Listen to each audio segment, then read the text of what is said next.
All right, let's jump right in. Today, we're forensically breaking down a deadly supernatural trap set on a desolate Mothran highway. We aren't just recounting a scary ghost story in this explainer, we're actually analyzing the exact mechanics of deception. We're going to look at a genuinely terrifying account that shows us precisely how psychological manipulation works when you mix it with the paranormal. By mapping out exactly how three friends were lured to their doom, we can understand the real anatomy of an ambush, one that relies entirely on human nature and, well, misdirection. Let's start right off the bat with this chilling radio broadcast that our subjects heard. It was a massive red flag, and tragically, they just completely ignored it. Imagine you're driving down a pitch-black, totally isolated road, and your car radio suddenly cuts through the dead silence to spit out this static-filled warning. What you should really take away from this is the sheer power of cognitive dissonance. You know, when people are set on a fun destination, they will rationalize away even the most overt, terrifying warnings as just some random radio glitch.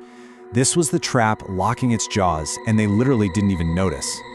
So let's get into Section 1, Mothran's Terrifying Journey. Okay, this brilliantly illustrates the core concept we need to understand before going any further. The Chalala is not just your standard ghost, it's a psychological predator. The word itself roots back to deception and illusion. It doesn't just jump out and yell boo to scare you. It actually figures out what you want, what you assume, and then weaponizes that against you.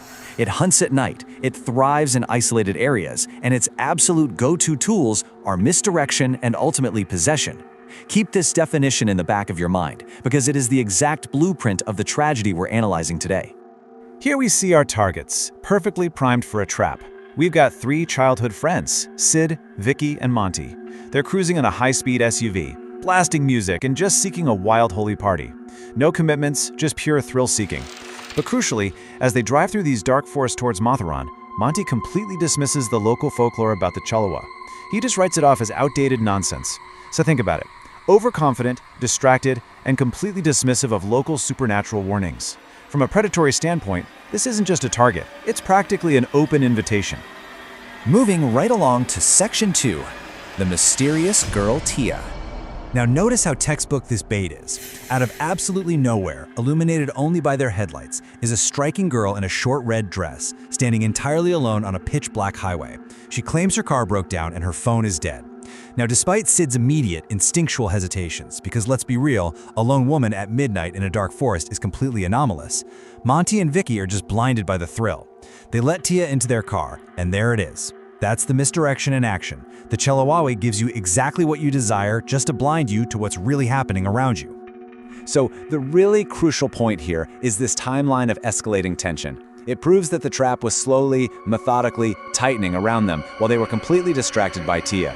Look at this sequence. For 20 whole minutes, the GPS loops them around the exact same turn. At midnight, that horrific radio warning plays. By 12:30 a.m., Sid is seeing ghostly white figures outside his window that just vanish into the fog. The vibe in the car goes from a fun party to absolute dread. And finally, driven by sheer exhaustion and hunger, they arrive at this solitary, creepy roadside dhaba at 3 a.m. Which brings us to Section 3, the terrifying truth of Dhamma. The eerie atmosphere of this dhaba was a glaring, flashing indicator that they'd crossed over into a supernatural domain. It's literally the only flickering light in an ocean of darkness. And the old owner sitting there, he has these deep, sunken eyes. When the guys ask for food, he doesn't offer standard roadside fare. No, he offers fresh meat with soft bones at 3 in the morning. I mean, everything about this interaction just screams that they have stepped off the map and straight into a nightmare. Then they find this impossible date beneath a torn dhaba photograph of a girl identical to Tia. This completely shatters any leftover illusion of normality. While at the dhaba, Sid notices this faded, ancient photograph hanging on the wall. And the girl in the picture has the exact same face, the exact same smile as Tia, who is currently sitting out in their car. But the year printed underneath, 1880. This is the exact moment the rational world just breaks. Time and space have totally collapsed around them. And then the dhaba owner delivers this final, totally explicit warning. Leave now or none of you will see the morning sun. It's a terrifying ultimatum. But here is the brutal, horrible irony of the trap. The group's sheer panic at this warning doesn't save them, It actually only drives them faster and further down the dark highway, sealing them right inside the Chihuahua's clutches. They flee the Daba, sure, but they take the illusion right back into the car with them. All right, Section 4, Chalawa, the real game of death. We can really track the rapid descent into madness here. It shows exactly how the supernatural presence just turned these lifelong friends against each other. Inside the speeding SUV, the fear boils over into deadly paranoia. Monty inexplicably becomes enraged, fully convinced that his buddy Vicky is inappropriately looking at Tia. The tension just snaps. Monty pulls a heavy iron rod from under the seat, and in a fit of absolute uncontrollable rage, he violently attacks Vicky. He kills him instantly, right there in the passenger seat. Blood is everywhere. The psychological trap has fully sprung. And here is the brilliant, absolutely devastating misdirection of this whole trap. We, just like Monty and Vicky, were looking the wrong way the entire time. All the tension, all the fear, it was all focused on Tia, right? The red dress, the photo from 1880, those dead eyes. But Tia was nothing more than a projection, a distraction. The really devastating reality is that the threat was already inside their trusted circle.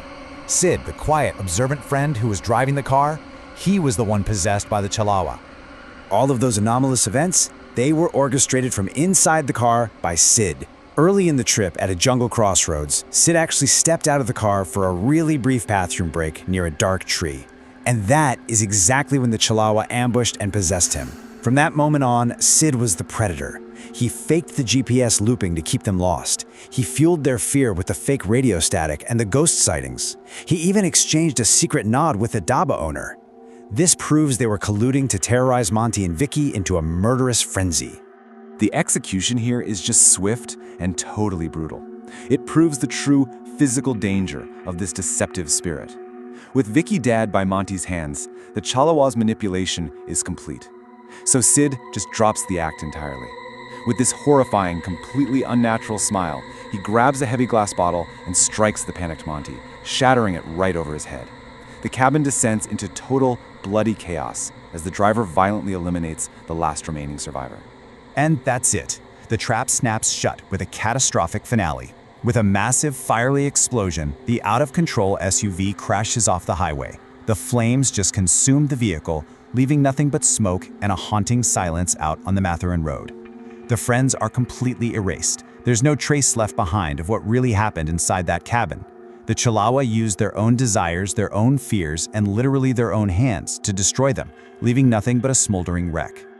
So this wraps up our explainer, but it really leaves us to wonder just how many others will blindly drive into the Chihuahua's next illusion. The terrifying reality we absolutely have to take away from this story is that the supernatural doesn't always come at you with claws and fangs. Sometimes, it comes as a beautiful distraction on a dark road, just waiting for you to ignore your own instincts. The trap is perfectly designed to reset itself. As long as there are overconfident travelers out there ignoring the old warnings, the cycle is going to continue. So the next time you find yourself driving on an unfamiliar, isolated highway, you've got to ask yourself, are you really the one driving, or have you already stepped into the illusion? Keep your eyes open, stay curious, and please, stay safe out there. Please like and subscribe Horror channel.